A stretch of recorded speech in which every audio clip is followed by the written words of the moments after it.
Well, today is Friday, July the 10th, 2015, and right here on the table I have one of these selfie monopods that I got. Let me read what it says here on my iPad. It says MOVO, that's M-O-V-O, Photo PH300 selfie stick 8-foot extension pole for GoPro. I'm using it on a GS4000, which is the look-alike GoPro that has the monitor screen on the back. And I'm actually using it to take a picture as we talk here. But here's my iPad and what I just read, and the price on that selfie was $29.95. So I think shipping was $5 something. It came out to whatever. But anyways, it has, if I show you here, it has 1, 2, 3, 4, and then on the end is a bracket that I use to mount my, I'll show you it sideways so maybe you can see a little bit better. And on the back, I actually have an area right here and another one right here that I have drumbled out so that you can actually see the little blinking light that tells you that the unit is on and working. That's the only change I made in it, and it fastens onto the top of the pole right here. The selfie pole monopod actually came with a bracket that will actually hold most phones. It's adjustable. I don't have that here to show you because that's not what I'm using it for. I'm actually using it to hold this SJ4000, which is the same as a GoPro. But I'm going to take you to the other end of it to show you how I hold it up. Now, this is one of those solar lights that I've had in the yard for a long time. There's the solar thing on top. Okay, and then here's the light itself, and then you notice that on the end of the tube there's no thing to stick it in the ground. That's because he took it off and put it on the end of the pole. I'll give you a real good close up here.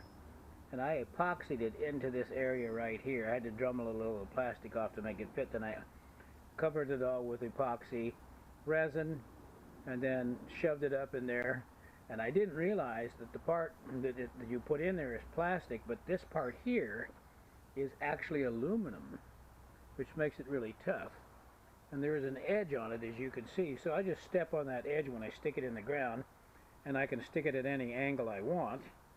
And then up here on the other end, of course, you know, you can move. I'll show you. You can move this part here just by loosening this knob here, so you can move this many different positions, and this way too. So it's really quite flexible, and that's what I use to put this camera in the ground next to my beehives when I'm trying to show people what I'm doing in the hive, because you can't mount this on a head thing inside your veil because you got the veil that looks through. So this makes for a cleaner picture.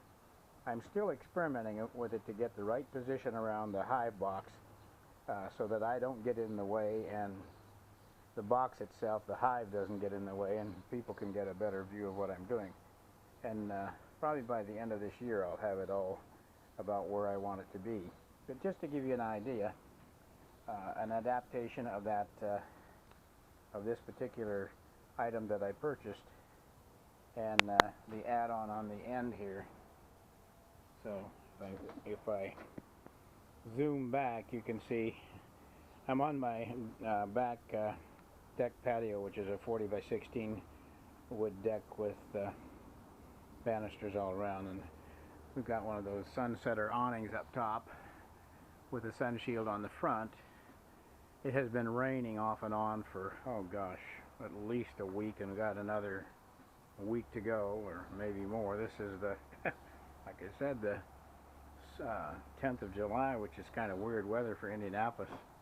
And then I have a big grill over there, as you can see. But this is my latest acquisition, which is the Charbroil True Infrared, the Big Easy. This is gas. There's my little Shih Tzu down there. Her name is Chloe, the little old redneck dog. And there's the meat in there cooking. I don't know if you can even see it, but it's a pork loin, about a 4-pounder. So that'll be cooked in about an hour or so, and that's an infrared.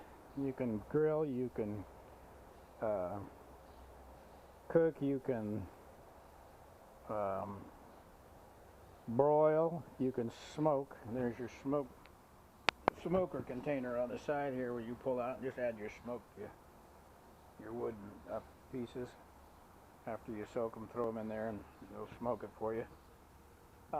So far everything I've cooked in there has been delish, nice and juicy. Cooks with very high infrared heat. Seals the juices in and cooks it in a shorter time actually than you'd expect. But hey, just thought I'd update you on something that I bought and modified for the SJ4000, which I actually think I like better than the GoPro. So this is G. Wooster signing off.